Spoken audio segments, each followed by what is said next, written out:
Hello दोस्तों, स्वागत है आपका स्टडी नॉन स्टॉप में। दोस्तों, इस वीडियो में हम डिस्कस करेंगे 27 मार्च के सभी इंपॉर्टेंट करंट अफेयर्स। और इस वीडियो के लास्ट में मैं आपसे 2 क्वेश्चंस भी पूछूंगा, जिसका आंसर आपको कमेंट बॉक्स में बताना रहेगा। और आप इस वीडियो की पीडीएफ इस वीडियो के डिस्क्रिप्शन से डाउनलोड कर सकते हैं। तो चलिए शुरू करते हैं। पहला प्रश्न है, हाल ही में किस देश द्वारा दुनिया का पहला wireless electric car charging station स्थापित किया गया? तो हाल ही में दुनिया का पहला wireless electric car charging station स्थापित किया गया है नॉर्वे के द्वारा। और इलेक्ट्रिक कारों को बढ़ावा देने के लिए ऐसा किया गया है क्योंकि इलेक्ट्रिक कारों से प्रदूषण नहीं फैलता है। तो नॉर्वे को प्रदूषण मुक्त बनाने के लिए नॉर्वे की राजधानी ओस्लो में दुनिया का पहला wireless electric car charging station स्थापित किया गया है, जिसकी मदद से इलेक्ट्रिक कारों को चार्ज किया जा सकता है। और इसे नॉर्वे में स्थापित किया गया है। तो नॉर्वे की राजधानी क्या है? नॉर्वे की राजधानी है ओस्लो। नॉर्वे की करेंसी है क्रोन। और नॉर्वे की वर्तमान में प्रधानमंत्री हैं Erna Solberg. Erna Solberg Norway की प्रधानमंत्री हैं। अगला प्रश्न है, भारत और किस देश के बीच संयुक्त सैन्य अभ्यास मित्र शक्ति की शुरुआत हुई? तो संयुक्त सैन्य अभ्यास मित्र शक्ति की शुरुआत हुई है भारत और श्रीलंका के बीच। इसके बारे में मैंने आपको पहले भी बताया था। तो अब इसकी शुरुआत हुई है भारत और श्रीलंका के बीच। और यह संयुक्त सैन्य अभ्यास श्रीलंका के दियाता लावा में शुरू हुआ है। श्रीलंका में एक जगह है दियाता लावा, वहाँ पर यह संयुक्त सैन्य अभ्यास मित्र शक्ति भारत और श्रीलंका के बीच शुरू हुआ है। और यहाँ पर बात हुई है श्रीलंका की। तो श्रीलंका की राजधानी है श्री जयवर्धनेपुरा कोट्टे। श्रीलंका की करेंसी है रुपया। श्रीलंका के राष्ट्रपति हैं मैत्रीपाला सिरिसेना। और श्रीलंका के प्रधानमंत्री हैं रानिल विक्रमसिंघे। अगला प्रश्न, लैंग कावी अंतर्राष्ट्रीय समुद्री और एरोस्पेस प्रदर्शनी यानी कि शॉर्ट में कहें तो लीमा 19 में भाग लेने के लिए INS कदम कौन से देश पहुंचा? तो इसके बारे में मैंने आपको पहले भी बताया था कि लीमा 19 कहाँ पर आयोजित किया जाएगा। लीमा की फुल फॉर्म है लैंग कावी इंटरनेशनल मैरीटाइम एरो एक्सपो। तो अभी हाल ही में इसकी शुरुआत मलेशिया में हुई है। और इसमें भाग लेने के लिए INS कदम, भारत का INS कदम मलेशिया पहुंचा है। और यह पहली बार है जब भारत लैंग कावी अंतर्राष्ट्रीय समुद्री और एरोस्पेस प्रदर्शनी में भाग ले रहा है। और लीमा 19 की शुरुआत मलेशिया में हुई है। तो मलेशिया की राजधानी है कुआलालंपुर। मलेशिया की करेंसी है रिंगिट। और वर्तमान में मलेशिया के प्रधानमंत्री हैं महाथीर मोहम्मद। अगला प्रश्न, हाल ही में कौन से हेलीकॉप्टरों को भारतीय वायुसेना में शामिल किया गया है? तो हाल ही में चिनूक नाम के हेलीकॉप्टरों को भारतीय वायुसेना में शामिल किया गया है। चिनूक को अधिक वजन उठाने वाले दुनिया के सबसे आधुनिक हेलीकॉप्टरों में से एक माना जाता है। तो अभी हाल ही में इसको भारतीय वायुसेना में शामिल किया गया है। और ये 9.6 टन तक का वजन उठाकर ले जा सकता है। और इसको भारत ने चिनूक हेलीकॉप्टरों को भारत ने अमेरिका से खरीदा है। जब अमेरिका ने पाकिस्तान में घुसकर ओसामा बिन लादेन को मारा था, तब इसी चिनूक हेलीकॉप्टर का इस्तेमाल किया था।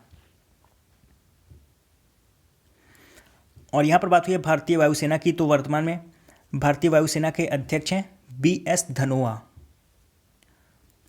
अगला प्रश्न, RBI ने डिजिटल भुगतान को मजबूत करने और वित्तीय प्रौद्योगिकी यानी कि फाइनेंशियल टेक्नोलॉजी के माध्यम से वित्तीय समावेशन को बढ़ावा देने के लिए किसकी अध्यक्षता में 5 सदस्यीय समिति का गठन किया है?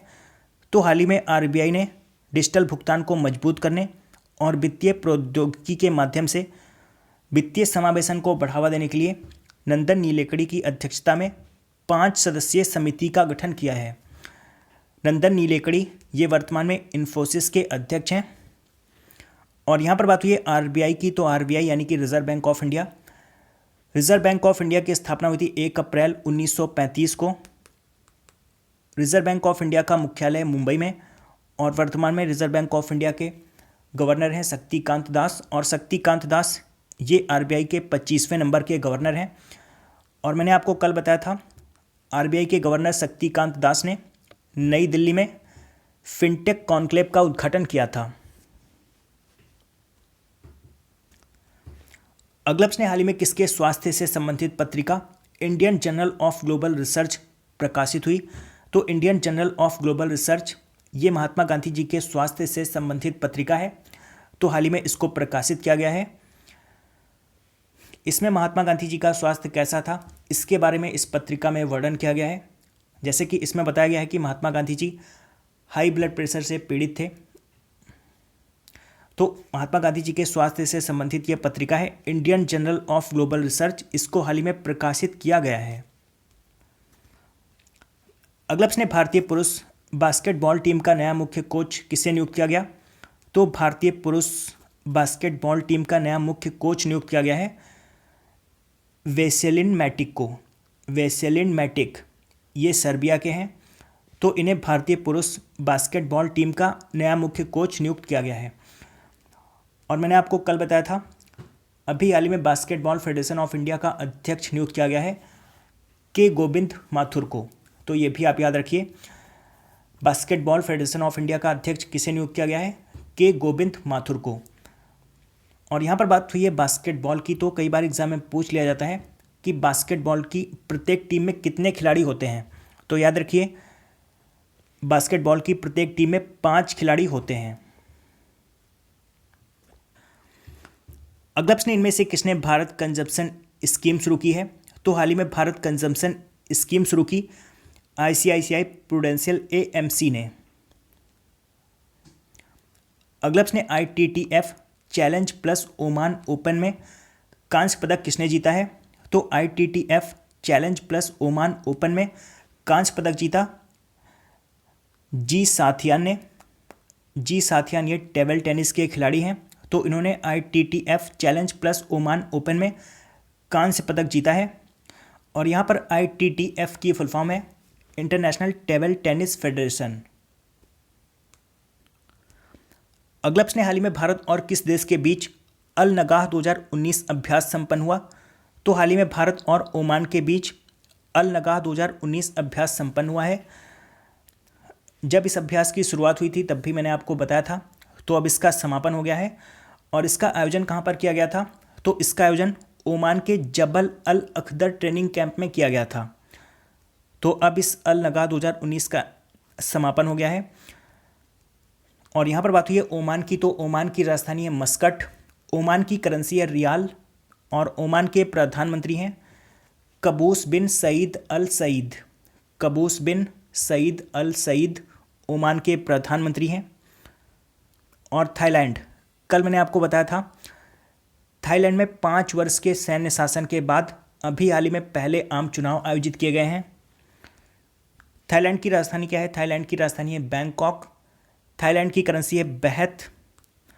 और अभी वर्तमान में थाईलैंड के प्रधानमंत्री हैं प्रयुत चन ओचा। लेकिन यहाँ पर अभी हाल ही में चुनाव आयोजित किए गए हैं, तो उसका रिजल्ट आने के बाद थाईलैंड का प्रधानमंत्री कोई दूसरा बन जाएगा। और ईरान की राजधानी है तेहरान। ईरान की करेंसी है रियाल और वर्तमान में ईरान के राष्ट्रपति हैं हसन रूहानी। और मैंने आपको दिसंबर 2018 में बताया था कतर ने तेल निर्यातक देशों के संगठन ओपेक की सदस्यता छोड़ दी है। ओपेक का मुख्यालय कहाँ पर है? ओपेक का मुख्यालय है ऑस्ट्रिया की राजधानी वियना में। कतर की राजधानी है दोहा और कतर की करेंसी है रियाल। और कतर के वर्तमान में प्रधानमंत्री हैं अब्दुल्ला बिन नसर बिन खलीफा अल थानी। तो थोड़ा सा लंबा नाम है, अब्दुल्ला बिन नसर बिन खलीफा अल थानी कतर के प्रधानमंत्री हैं। अगला प्रश्न, हाल ही में विंजामुरी अनसुया देवी का निधन हो गया, वे क्या थी? तो विंजामुरी अनसुया देवी ये एक फेमस लोक कलाकार एवं रेडियो कमेंटेटर थी। ये जो आपको इमेज में दिखाई दे रही हैं यही थी विंजामुरी अनसुया देवी। और 99 वर्ष की आयु में अमेरिका में इनका निधन हो गया है। और अमेरिका में इन्हें लाइफ टाइम अचीवमेंट अवार्ड और पेरिस में इन्हें क्वीन ऑफ फोक से सम्मानित किया गया था। तो विंजामुरी अनसुया देवी ये एक फेमस लोक कलाकार एवं रेडियो कमेंटेटर थी। तो इनका हाल ही में निधन हो गया है। और कल के प्रश्न, कल मैंने आपसे 2 प्रश्न पूछे थे। पहला प्रश्न था ऑस्ट्रेलियन ग्रां प्री किसने जीती है? तो इसका सही आंसर था मर्सिडीज के चालक वाल्टेरी बोटास ने। और दूसरा प्रश्न था the Hindu inspiration achievement award 2019 किसने प्राप्त किया है? तो इसका सही आंसर था प्रीति श्रीनिवासन ने। और लगभग सभी लोगों ने इन दोनों प्रश्नों का सही आंसर दिया है। और आज आपके लिए पहला प्रश्न है, ग्लोबल टीचर प्राइज़ 2019 किसने जीता है। और आज के लिए आपका दूसरा प्रश्न है, 64वें फिल्म फेयर अवार्ड में सर्वश्रेष्ठ अभिनेता का पुरस्कार किसने जीता है। तो इन दोनों प्रश्नों का आंसर आपको कमेंट बॉक्स में बताना है। तो दोस्तों आशा करता हूँ कि आपको वीडियो पसंद आया होगा। अगर आपको ये वीडियो पसंद आया तो आप इस वीडियो को लाइक और शेयर करना मत भूलिए। और अगर आपने अभी तक इस चैनल को सब्सक्राइब नहीं किया तो आप इस चैनल को सब्सक्राइब कर लीजिए। मैं करंट अफेयर्स के वीडियोस हर रोज़ सुबह 4 बजे अपलोड करता हूँ, तो आप चैनल को सब्सक्राइब करके नोटिफिकेशन बेल को ऑन रखिए, जिससे मैं जब भी वीडियो अपलोड करूँ उसका नोटिफिकेशन आपको मिलता रहे। तो दोस्तों मिलते हैं कल सुबह, तब तक के लिए goodbye and take care.